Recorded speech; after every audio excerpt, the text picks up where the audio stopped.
Okay. सो ये काफी important chapter है आपका पीएनएसटी और एएनएम के लिए। ये तो आप सभी लोग बहुत बेहतर जानते होंगे। कल आपको इलेक्ट्रोस्टैटिक पोटेंशियल या विद्युत विभव और करंट इलेक्ट्रिसिटी के नोट्स मिल जाएंगे। मैं लेक्चर का प्रॉमिस इसलिए नहीं कर सकता क्योंकि मैं ट्रेन में रहूंगा, तो ट्रेन में तो मैं आपके लेक्चर लूंगा नहीं। तो आई विल गिव यू वो दोनों लेक्चर्स यानी पीडीएफ, तो जस्ट रिवाइज दोस पीडीएफ, अच्छे से पढ़ना। और मैं कल से आपको कल 2 तारीख है, 3 तारीख, 4 तारीख, 3 दिन के आपको लेक्चर दूंगा। 4 तारीख की 4 जून को आपका शाम का लेक्चर लगेगा, क्योंकि मैं 4 जून तक वापस भी आ जाऊंगा। सो मेक श्योर कि 4 जून का शाम का lecture you will attend. And आपका तब से लेके, हाँ एक चीज याद रखना, 4 जून से लेके 10 जून तक आपको सभी को बहुत तरीके से हार्डवर्क के लिए रेडी रहना पड़ेगा। हार्डवर्क के लिए मतलब बैक टू बैक मैं लेक्चर्स भी डालूंगा, क्लासेस भी लूंगा, ताकि आप उस चीज में रेडी हो जाओ, ताकि आप 11 तारीख को जितने भी बच्चे हैं, एटलीस्ट मैं 2 बैच की बात कर रहा हूँ, बाकी लोगों का मैं कंफर्म नहीं बोल सकता कि मैं सभी के लिए इतना केपेबल हूँ। मैं भगवान की कृपा से इतना भगवान ने मुझे शक्ति दी है कि नहीं दी है कि मैं सबके लिए केपेबल हूँ या नहीं हूँ, पर एटलीस्ट टीम 7 और अपना क्या नाम से इधर बॉन्ड ब्रेकर्स, इनके लिए मैं पूरी पूरी कोशिश करूंगा कि 11 से लेके 16 तारीख तक डेली 100 क्वेश्चन का एक मॉक मेरे तरफ से, ठीक है, दिवांश भैया की तरफ से या दिवांश बाबा की तरफ से आपको एक मॉक मिलेगा, जिसमें आपको डेली प्रैक्टिस करना है, ठीक है। और मॉक का मैं प्रॉपर एनालिसिस भी करा सकता हूँ डिपेंडिंग ऑन टाइम। बट आपको लगभग 6 मॉक प्रॉपर एग्जाम ओरिएंटेड मिलेंगे, मेरे तरफ से बनाए वाले, मेरे लेवल के, मेरे लेवल यानी आपका। हाँ बोलो। मेरी ये जो चल रही है ना, ये क्लास आप देखो, मैं 18 तारीख से पेपर चालू हो रहे हैं आपके, ठीक है। तो 18, 19, 20 मान के चल रहा हूँ, ठीक है। तो ये तो सबके एग्जाम के रहेंगे, तो इस समय मैं आपके एनालिसिस ही करूंगा कि कैसा आ रहा है पेपर, कैसा क्या करना है, ठीक है। फिर 20 तारीख 21 को सब लोग कोशिश करना कि बैतूल वापिस आ जाना, ताकि 21, 22 और 23 को फिर से हम क्लास लेंगे 3 दिन की। और 3 दिन का ये एनालिसिस के बेस्ड पे आप पीएनएसटी में कैसा स्कोर करोगे वो बढ़ जाएगा आपका पीएनएसटी का स्कोर। अगर यहाँ पे आप लोगों ने मुझे करेक्ट एनालिसिस दिया कि कुछ झूठ नहीं बोला, अगर आपके 35 नंबर आए तब भी आपने सच बोला और एकदम करेक्ट एनालिसिस दिया, आई अश्योर यू कि अगर करेक्ट एनालिसिस आया, सब कुछ बढ़िया आया मुझे, तो मैं आपके पीएनएसटी में कम से कम 5 से 10 नंबर तो आराम से बढ़ाऊंगा, आराम से। पीएनएसटी का लेवल एएनएम के कंपैरिजन में थोड़ा वीक रहता है, आपको भी पता है। तो एक चीज से तैयार रहना कि हाँ, if you are doing proper analysis और सब कुछ मुझे अच्छा डिटेल में, और मैं उम्मीद करता हूँ एक चीज और है, एज तुम लोग को सभी को मेरी तरफ से बहुत सारी छूट मिली है, सब कुछ मिला है, बस मुझे तुम लोगों से एक वो रहेगा कि सभी लोगों के रोल नंबर्स, टीएसी कोड मेरे पास होना चाहिए, ठीक है। हाँ अब आ रही होगी, सबको आ रही है आवाज, स्नेहा आवाज आ रही है? हाँ। हाँ वेरी गुड। तो सभी के रोल नंबर, टीएसी कोड मेरे पास अवेलेबल होना चाहिए, जैसे आपके एडमिट कार्ड आते हैं तब, ठीक है।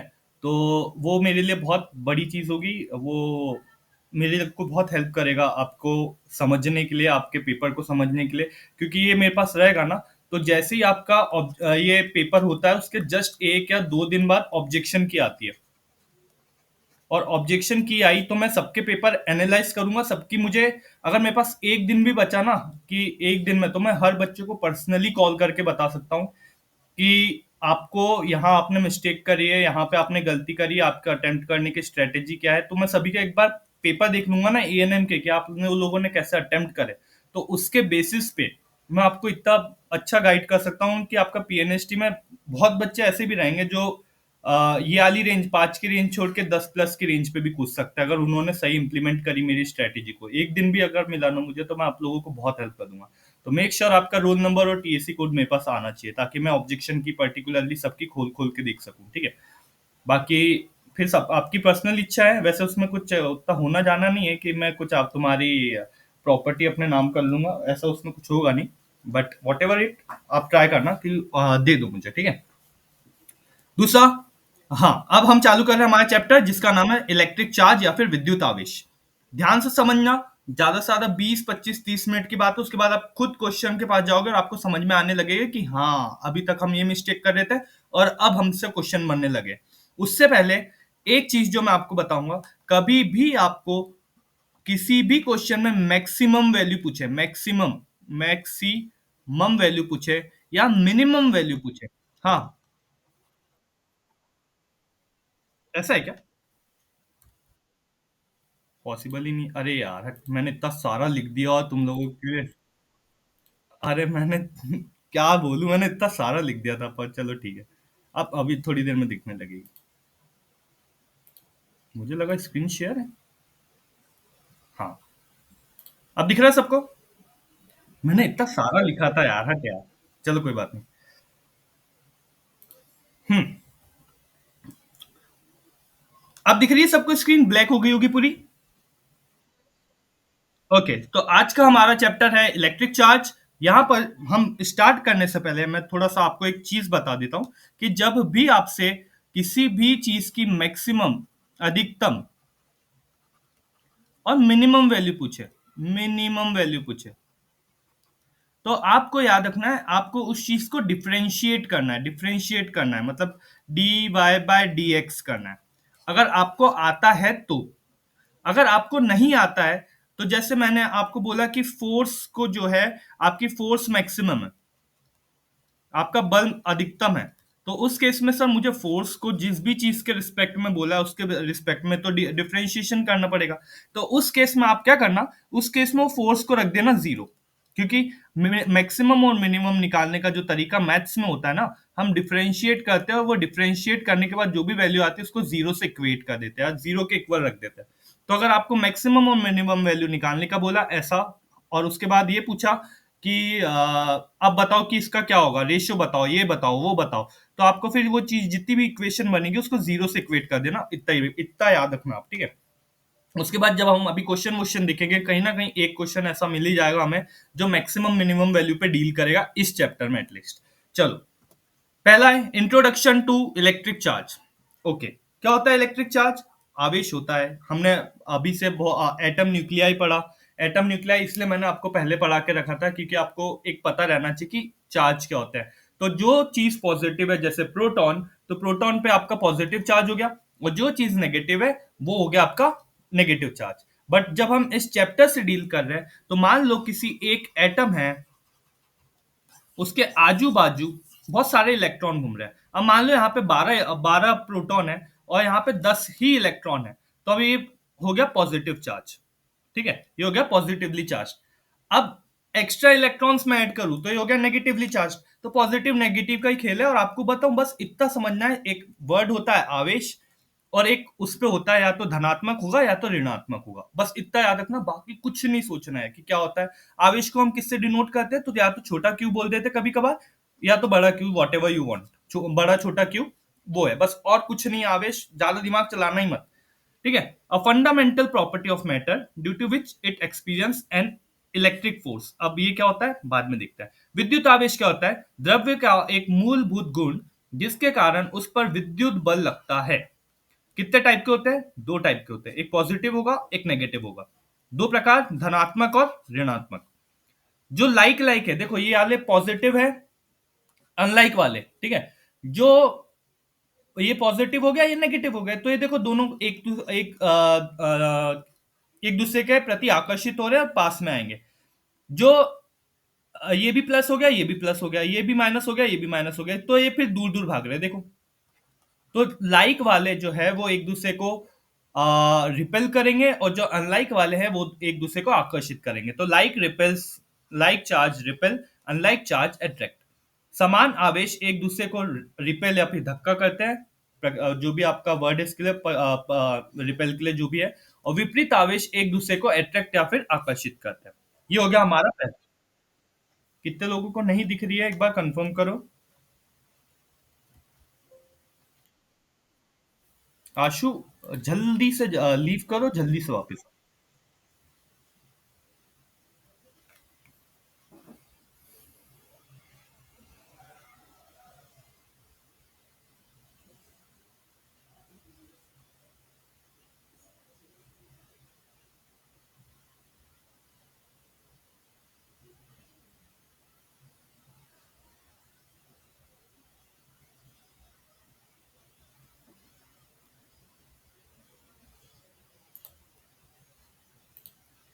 नेक्स्ट।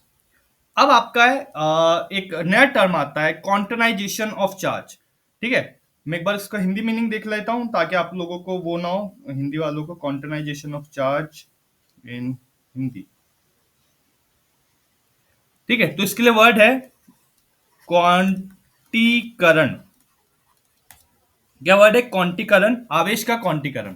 ठीक है, क्वांटनाइजेशन ऑफ चार्ज, या फिर आवेश का यहाँ पे एक गतिकरण कुछ नहीं होगा, क्वांटीकरण होगा। ठीक है, क्वांटीकरण।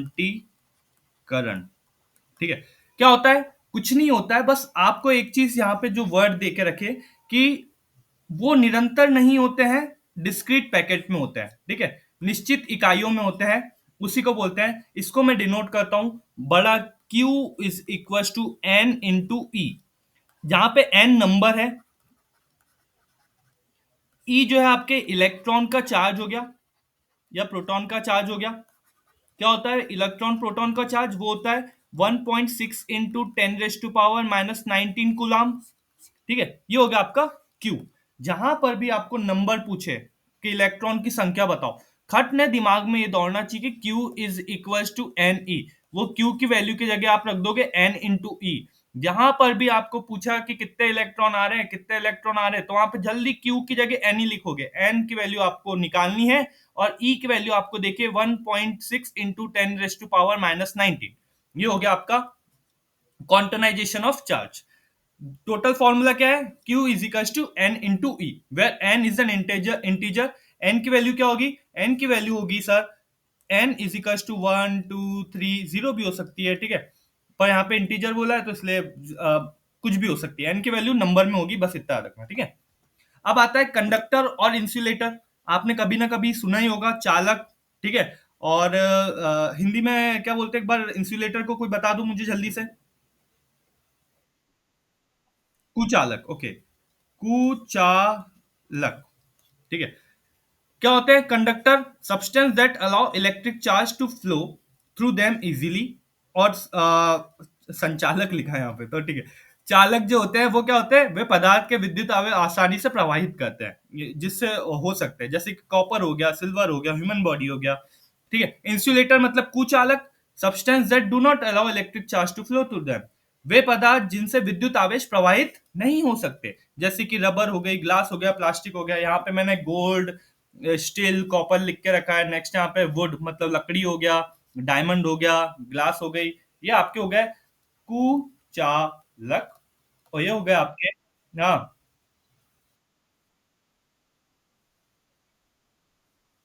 आशु बोल रही है। हाँ, रिकॉर्ड हो रहा है। तुम्हें अभी दिखाई दे रहा है?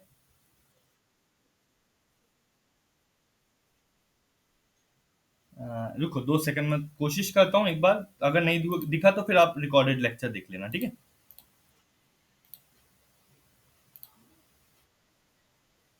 अरे मैंने अब बंद कर दिया। रुकना, अब दिखेगा। दिख रहा है?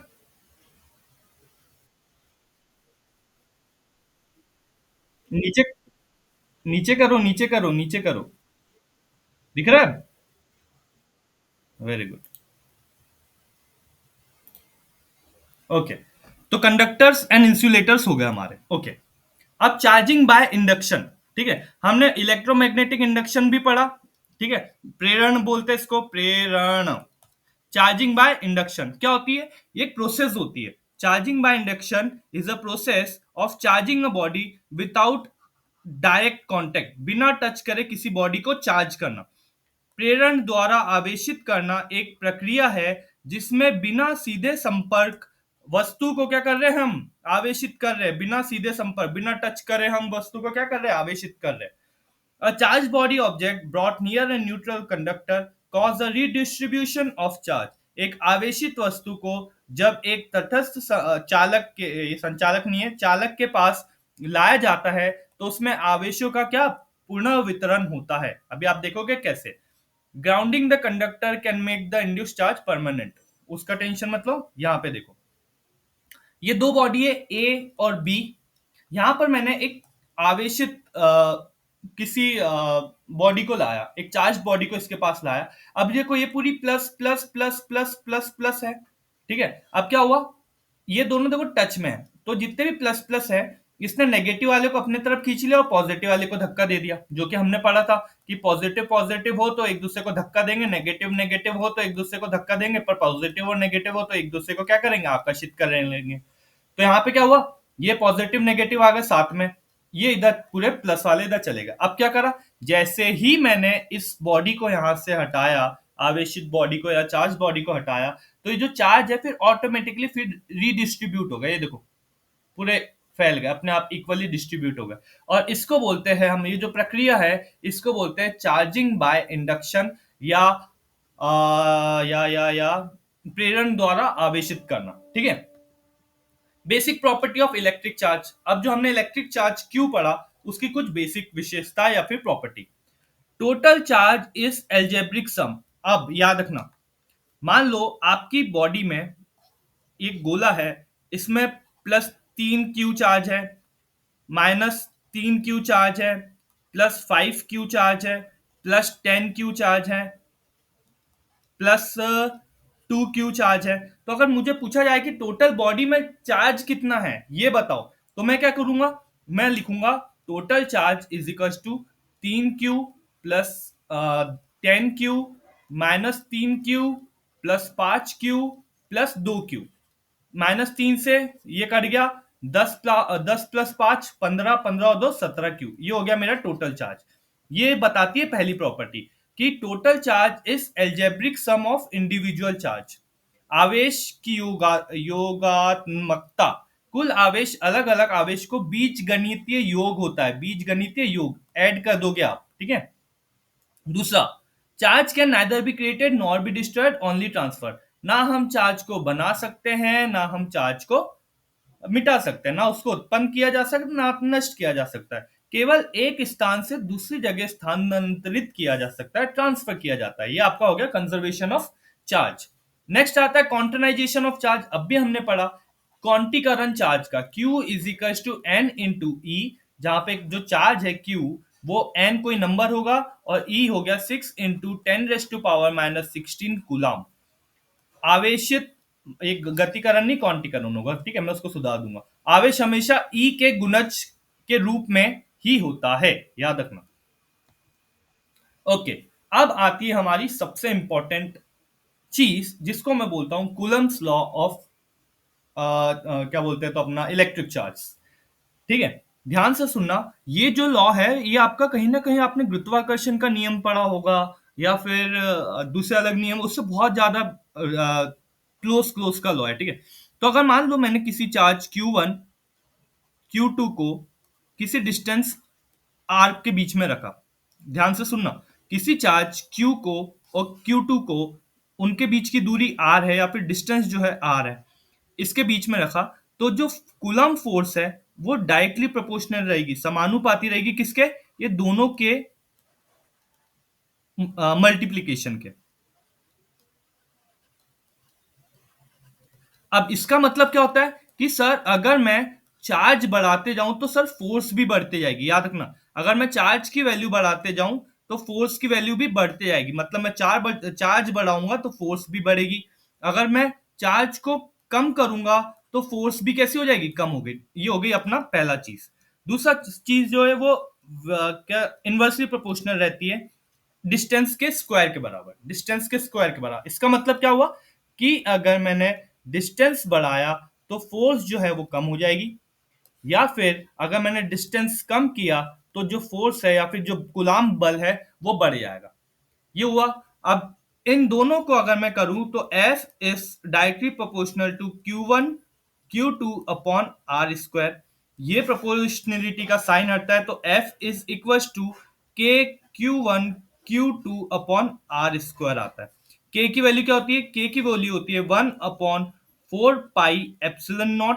और ये जो एप्सिलॉन नॉट है ये होता है फ्री एयर के लिए, फ्री फ्री एयर या तो वैक्यूम या निर्वात जो भी बोल लो उसके लिए होता है, जिसकी वैल्यू इसमें वैल्यू होती है वो आप लोगों को पता ही होगी, नहीं पता होगी तो कल आपका होमवर्क रहेगा, चेक करके आना। ठीक है। इसको बोलता हूं मैं परमिटिविटी, परमिटिविटी या फिर पारगम्यता, पारगम्यता। गम्यता, गम्यता, ठीक है।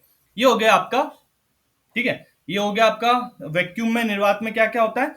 के की वैल्यू होती है 9 × 10⁻⁹ बस इतना याद रखना। ये एक, आप लोगों को लगता है ना कि बहुत डिफिकल्ट क्वेश्चन आते हैं, ये अभी हम खुद सॉल्व करके देखेंगे। एक एक चीज, एक, और आपको अगर किसी ने बोला होगा कि 20 फॉर्मूले याद कर लो, 1000 फॉर्मूले याद कर लो, नहीं। ये छोटे छोटे जो फॉर्मूले, अभी तक मात्र हमने दो फॉर्मूले सीखे हैं। एक हमने सीखा है Q = NE, और एक हमने सुना अभी, अब सीखा है अभी तुरंत, जिसको बोलते हैं K Q1 Q2/R²। ये दो फॉर्मूले भी अभी आपको अगर तरीके से समझ में आ गए ना, आप आधे क्वेश्चन इन्हीं पे निपटा दोगे, देखना अभी कैसा आगे समझ में आ जाएगा। तो मैग्नीट्यूड ऑफ चार्ज, और आर जो होता है दूरी होता है, डिस्टेंस होता है, ठीक है। वही, अगर दो सिमिलर चार्ज है तो वो एक दूसरे को आकर्षित, यानी रिपेल करेंगे, प्रतिकर्षित करेंगे, और अगर सेम चार्ज है तो वो एक दूसरे को आकर्षित करेंगे। ये हुआ आपका Coulomb's law of electric charge, ठीक है। अगर किसी को या ट्रिक करना है एग्जाम के लिए, तो PAN वैसे तो सभी लोगों को याद ही रहेगा, पॉजिटिव अट्रैक्ट्स नेगेटिव, पेन याद रखो, ठीक है। अब ये देखो, यहाँ पे एक सीधा सीधा हम उस दिन क्वेश्चन भी सॉल्व कर रहे थे, तो डायरेक्ट यहाँ पे ट्रिक है कि अगर मैंने चार्ज डिस्टेंस कम कर दिया, डिस्टेंस कम कर दिया, डिस्टेंस आधा कर दिया, तो देखो डिस्टेंस का स्क्वायर आधा कर दिया मतलब 1/2, डिस्टेंस आधा कर दिया, उसका स्क्वायर कर दो तो 1/4। तो फोर्स कैसी हो जाएगी? फोर्स भी जो नई फोर्स आएगी वो 1/4 हो जाएगी। ये देखो, डायरेक्ट आप कूलम्स का यूज करोगे और काम खत्म। चार्ज की यूनिट क्या होती है? तो चार्ज की यूनिट कूलम्ब होती है, फोर्स की यूनिट न्यूटन होती है, और डिस्टेंस की यूनिट, जो दूरी की जो आपकी आवेश की यूनिट कूलम्ब, आपके बल की यूनिट न्यूटन, और आपकी डिस्टेंस या दूरी की इकाई मीटर हो जाती है, ठीक है। अब फोर्स बिटवीन मल्टीपल चार्जेस, अब अगेन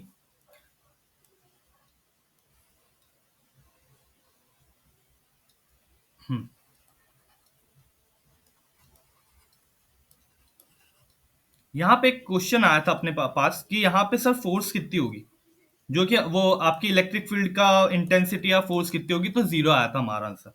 कभी भी याद रखना, कभी भी याद रखना, आपको एक चीज हमेशा ये समझ के चलनी पड़ेगी, कभी भी ऐसे क्वेश्चन आए या फिर ऐसे वाले क्वेश्चन आए, इनसे सबसे इंपॉर्टेंट चीज है, हमेशा याद रखना, हमेशा, कहीं भी हो, कैसे भी हो, याले क्वेश्चन से आपको बिल्कुल भी नहीं डरना है। वो गोले के रूप में आए, वो स्क्वायर के रूप में आए, वो ट्राइंगल के रूप में आए, कैसे भी क्वेश्चन आए, क्योंकि अब जो मैं कॉन्सेप्ट आपको समझाने जा रहा हूं ना, वो कॉन्सेप्ट ही सबसे इंपॉर्टेंट है, उसी के बेसिस पे वो क्वेश्चन सॉल्व हो जाते हैं, याद रखना। क्या है concept? The net electrostatic force on a charge due to multiple other charge is the vector sum of individual force due to each charge. ध्यान से दूसरी लाइन हिंदी में समझना। किसी एक आवेश पर अन्य कई आवेशों द्वारा लगने वाला कुल विद्युत बल प्रत्येक आवेश द्वारा लगाए गए बलों का सदिश योग या फिर वेक्टर सम होता है। मतलब अगर मैं यहां पर एक ऐसी कोई बॉडी बनाऊं, और बॉडी के मैंने सरफेस पे कि यहाँ पे क्यू रख दिया, यहाँ पे -Q रख दिया, यहाँ पे +Q रख दिया, यहाँ +2Q रख दिया, यहाँ -2Q रख दिया, और मैंने पूछा कि अब यहाँ पर बताओ सबके बीच का जो डिस्टेंस है, यहाँ पे डी डी डी डी और डी रख दिया, तो मैं क्या करूंगा सर? मैं कुछ नहीं करूंगा, मैं सभी के बीच का फोर्स कितना लग रहा है वो कैलकुलेट करूंगा, और वो जितनी भी फोर्स लगी है उसको मैं ऐड कर दूंगा। ऐड कर दूंगा मतलब योग निकाल लूंगा, और जैसे ही मैं योग निकालूंगा, आपका आंसर जितना भी आएगा वो ही आपका करेक्ट आंसर है। याद रखना, ये क्वेश्चन अभी मैं फिर से करके दिखाऊंगा आप लोगों को, और आप लोग खुद यानी इसको मैं तो बोलूंगा अचंभित हो जाओगे कि हाँ, इतना आसानी से किया जा सकता है, ठीक है। Each force is called Coulomb's law. Electrostatic का जो नियम हमने पढ़ा, और ये जो जितने भी एफ है, ये एफ है, F is equal to K Q1 Q2/R²। यहाँ पे चार्ज की वैल्यू अलग हो जाएगी, डिस्टेंस हो सकता है अलग हो जाए, बट कॉन्सेप्ट वही रहेगा, ठीक है। अब पॉजिटिव और नेगेटिव साइन, अब हाँ, एक चीज याद रखना, आपका चार्ज पॉजिटिव है या फिर आपका चार्ज नेगेटिव है, ये साइन को आप नहीं भूल सकते। फॉर एग्जाम्पल, मेरे पास दो चार्ज है, एक है +Q और एक है -Q, एक है -Q, एक है -Q, और एक है +Q और एक है प्लस क्यू। इन दोनों के बीच में लगने वाला जो फोर्स आएगा ना वो आएगा एफ इज इक्वल टू के प्लस क्यू माइनस क्यू। अब यहाँ पे एक नया concept, sir plus into minus कितना होता है, तो सर माइनस होता है, तो यहाँ पे क्या हो जाएगा आर स्क्वायर, यहाँ पे आएगा minus K Q square upon R square. Minus into minus क्या होता है सर, प्लस होता है, तो sir K is equal to K minus Q upon R square हो जाएगा K Q square upon R square. दूसरा प्लस इंटू प्लस क्या होता है सर, प्लस होता है, तो K is equal to plus Q upon R square जो है वो आ जाएगा K Q square upon R square. ये इंपॉर्टेंट कॉन्सेप्ट है, याद रखना। आप कभी भी जो डायरेक्शन है फोर्स की और फोर्स की जो साइन है उसको सही लेके चलोगे ना, हमेशा आपका आंसर सही आएगा, हमेशा। चलो नेक्स्ट। अब हमारा नेक्स्ट कॉन्सेप्ट है इलेक्ट्रिक फील्ड। इलेक्ट्रिक फील्ड क्या होती है, ध्यान से समझना।